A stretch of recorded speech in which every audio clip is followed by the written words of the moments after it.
In vanoggend se nuus, generaal-majoor Feroz Khan is in 'n kritieke toestand nadat hy in Held in Johannesburg in sy motor geskiet is so kort voor middernag gisteraand en van sy rekenaar beroof is.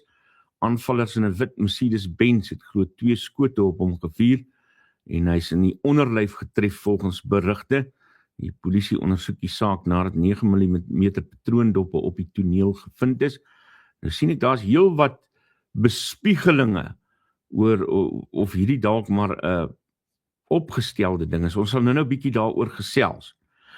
Oor na die immigrasiekrisis, minister Leon Schreiber waarsku dat hulpbronbeperkings deportasies bemoeilik met slegs 832 beamptes landwyd.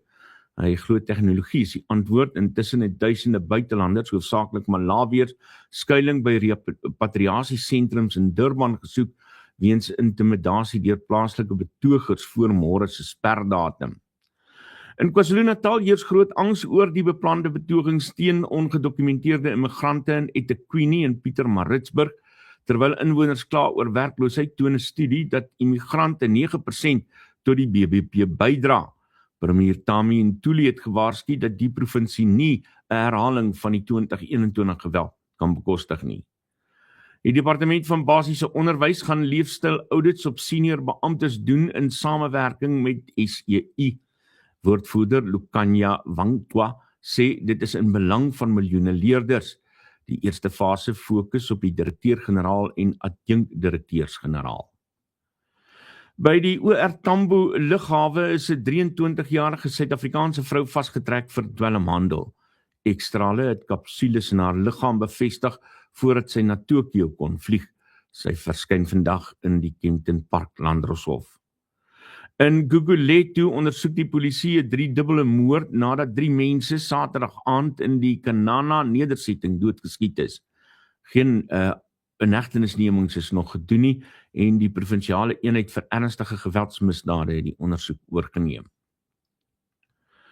In die politiek het John Steenhuisen sy stilte verbreek oor sy verskywing na adjunkminister van Handel en Nywerheid en hy het glo aan Adrian Basson gesê 'n ooreenkoms is verbreek en hy het sy politieke mentors gekritiseer oor negatiewe publisiteit tydens die back and close krisisberig News24.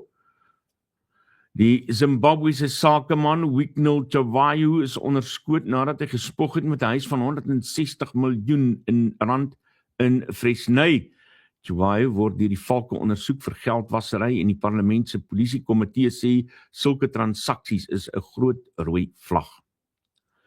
In Centurion word 'n rekenmeester Nadia Schuld beskuldig van die diefstal van R500 000 by 'n dierewelsynsorganisasie. Sy het glo haar eie dood vervals nadat sy versuim het om belastingbydraes oor te betaal en het intussen spoorloos verdwyn. 'n Vrou van Brackenfell was Saterdag 5 uur lank in haar huis vasgekeer nadat rowers haar beroof en toegesluit het. Sy is eers later deur 'n buurman en 'n sekuriteitsbeampte bevry. In Bronkhorstspruit het 5 mans in die hof verskyn vir die wrede aanval op die 84-jarige Esther Esterhuizen.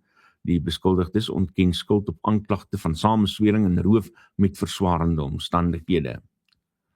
In Polokwane is 'n Ugandese burger Richard Joko tot 18 jaar tronkstraf gevonnis vir tenderbedrog en geldwasery van meer as R400 000. 'n metropolisiebeampte is in Soweto doodgeskiet na bewering deur 'n kollega na 'n rusie. Die verdagte is in hegtenis geneem en die onafhanklike polisiedirektoraat ondersoek die saak. 2 mense het naby Vogwel gesterf toe 'n Piper vliegtuig neergestort het. Die burgerlugvaart owerheid ondersoek die ongeluk. Internasionale nuus, Iran het aanvalle op Bahrein en Kuwait geloods. President Donald Trump het gewaarsku dat Iran se voortbestaan in die gedrang is as hulle ooreenkomste verbreek. Trump het ook voorgestel dat Sirië teen Hezbollah in Libanon moet veg, 'n idee wat groot kommer in die streek wek.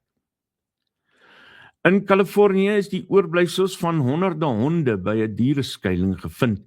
Die stigter word nou ondersoek vir dieremishandeling en bedrog. Venezuela sukkel steeds na 2 kragtige aardbewings, terwyl 30 mense uit die puin gered is, staan die dodetal reeds op meer as 1400 mense met nog duisende wat vermis word. In Thailand is 'n Australiese burger gearresteer nadat 'n tienermeisie se liggaam in 'n reistas gevind is. Hy beweer selfverdediging, maar die familie eis geregtigheid. 14 mense is dood in Saudi-Arabië nadat 'n helikopter van die oliereus Aramco neergestort het. In Frankryk is 11 mense dood nadat 'n vliegtuig van 'n valskermskool neergestort het. Europa word getref deur 'n uiterste hittegolf wat reeds 1300 lewens geëis het met rekordtemperature van oor die 41 grade in Duitsland en Pole. En ten slotte, 'n ongewone gesinsgeskil het vrae laat ontstaan oor persoonlike grense nadat 'n individu beweer het dat hulle moontlik deur hulle skoonma vergiftig is na 'n heftige argument. Die persoon het ernstig siek geword direk na 'n verjaardagete wat deur die skoonma aangebied is. En hoewel kenners van die Mayo Kliniek waarsku dat die vasklou aan wrok emosionele en fisieke spanning veroorsaak, het lesers die slagoffer aangemoedig om dringend 'n mediese dokter te raadpleeg om die oorsaak van die siekte wetenskaplik te bevestig. Maar jong, as 'n skoonma betrokke is,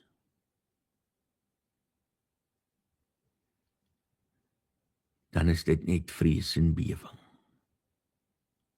Daar het julle dit nou. Skoonmaas is bitter gevaarlik. Ons is terug net hierna.